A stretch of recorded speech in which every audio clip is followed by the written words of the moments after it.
One, two, three.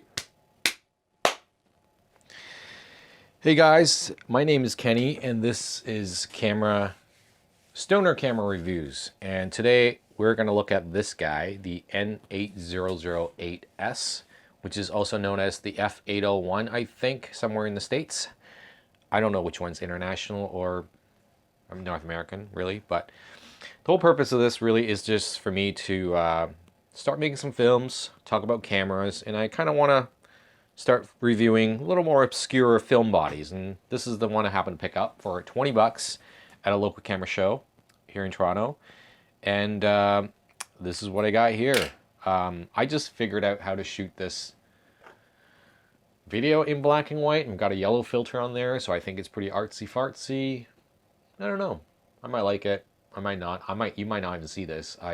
This is sort of literally a first run. But here I am. I'm going to talk some old-ass autofocus cameras. Now, a lot of people who are new, they kind of like their old manual film cameras with the manual focus and manual wind.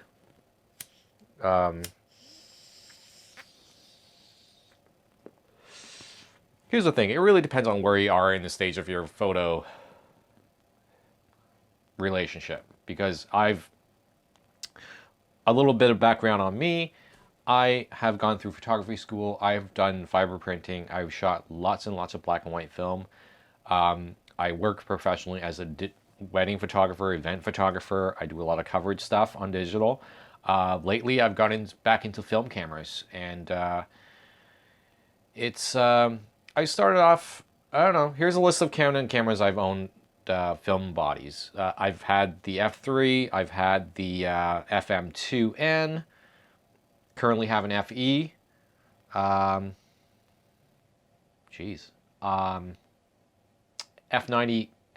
Okay, autofocus as well. F90X, F100. Did I say F80? Yeah, I think so. So those cameras I've kind of got through and got to play around with. And this one I picked up. I was originally going for an F90X again because I like the... Here's the thing, like, I like my film cameras, I like my film bodies, I like shooting film. I just don't care about the manual focus. I don't care about the knobs, I don't care about the looks. I care about getting a good shot on film. And, you know, manual's great to learn on, but this is sort of what I think is a tool for me that allows me to have a little bit of fun. It's still film, which I like. But it really cuts it down to making a picture. And a lot of people like to emphasize on the mechanics and technical things, but I feel like I've done my share of that and I just want a picture. Sometimes you just want to lift a camera, take a damn picture and get it right. So, I don't know. This is kind of camera that actually really first thing that attracted me to this camera was the viewfinder. It's great. It's a high eye point viewfinder. I believe it's a Pentam prism, and it's great. I've got some slide film in here, Provia 400, and what attracted me to this was its size. Like, I love the size of this camera. It's not as big as the F90. It is a little hefty, so it's pretty rugged, but the camera itself, it's sleek, and I really I love the handling of this camera. It just feels so good in my hands. I have had the F90, which I thought was a little big, a little too excessive, and quite frankly, I didn't like the shutter sound on the F90. It was just a little too aggressive, aggro. Yeah, it's a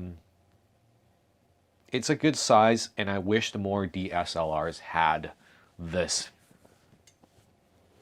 look, this size, the handling, because I'm not terrible big fan of the grippy. I kind of think of it as like a rock climber's grip on current DSLRs. Can't stand it. This is really slick. The camera itself is probably a lot smaller than a D800.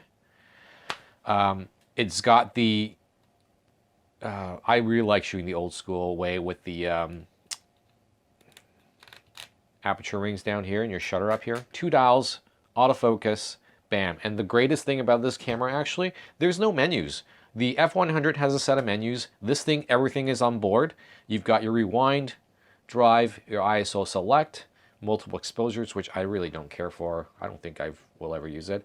I don't think this particular one, yeah, I think this button right here, I don't know if you can tell, but that's for the backlit, the LCD backlit. That doesn't work on this camera. Whatever, I don't think I care. The viewfinder has all of the information lit if you need to expose in the dark. I've got it turned on. I shoot in manual full time anyways, so this beeping thing here allows it to focus, but when you catches focus when you're on auto exposure, let me try it. I'm going to drive this over to, jeez, I never take it off manual, so I kind of find it really hard to find my auto modes. Here you go. Autofocus. There, it makes a beep. I kind of like how this camera turns on and off, except I tend to just whack it all the way and it goes straight on to shoot. But because if you're in auto, this might be a little annoying because it will just beep and it won't stop. But if you shoot on manual, I have it set to autofocus back here. No. It catches focus, it shoots. And I could take one right now, and you get to hear maybe hopefully a bit of the shutter. We'll see. Some weed. I don't think it focuses that close. Anyways, here we go. This is a shitty picture.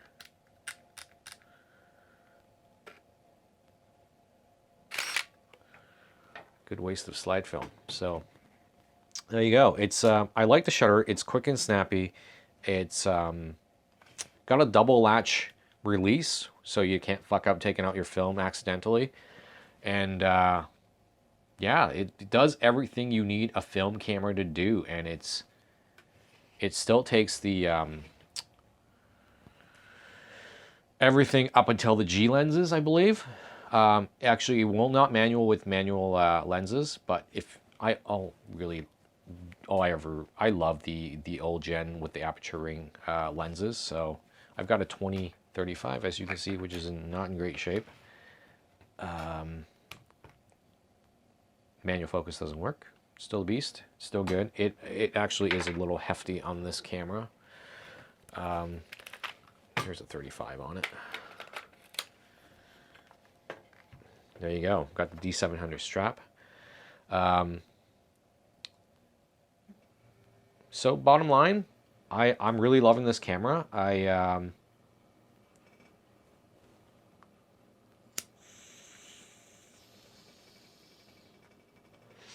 think it's a really amazing camera for the money. And if anyone has like a hand-me-down old manual camera that you don't want to take out because, you know, your grandfather, father, uncle, whatever handed down to you, I get it. Those things can be pretty sentimental, and manual cameras are attractive.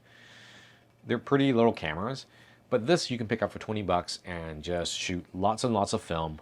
And, you know, no one shoots enough film these days. So if you accidentally, you know, what's the point of manually cranking? You're just going to take less photos. So just blast them through. There isn't much else to be known about this camera. You got all the specs. And this is the end of Stoner Camera Review number 1.